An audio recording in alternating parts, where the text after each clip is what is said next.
Friend नमस्कार, good morning सगळ्यांना. तर माझ्या ह्या ब्लॉगमध्ये तुमचं खूप खूप खूप स्वागत आहे. आणि आम्ही आता कुठं चाललेलं आहे ते तुम्हाला दाखवते. नक्की कंटिन्यू करा व्हिडिओ. इथे जरा काहीतरी खायला घ्यायचं म्हटलं, गावाला चाललो होतो.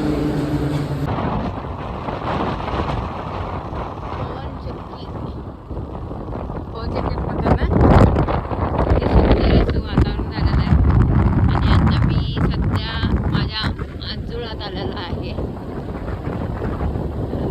जाणार मी घरी.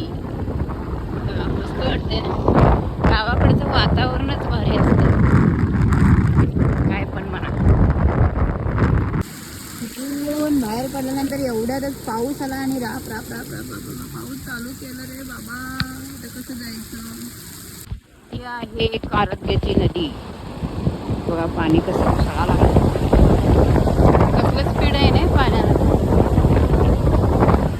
तर आम्ही पावसा पाण्याचं कोल्हापूरला पोचलेलो आहे. गावी जाऊन असं राऊंड मारून आल्यासारखं झालं. एवढं फिरलो आज पावसात. शेपूची भाजी बनवत आहे आणि लसूण मिरची कांदा घातलेला आहे. तर भाजी मी स्वच्छ धुवून घेतलोय आणि म्हटलं आता आधी शेपूची भाजी करूया आणि मग भाकरी. मस्त अशी शेतातली शेपूची भाजी मिळाली भारी. खेड्यागावात गेलं ना तर भाजी खूप छान भेटते. तर चला आता व्हिडिओ इथे संपवते आणि ओके बाय बाय.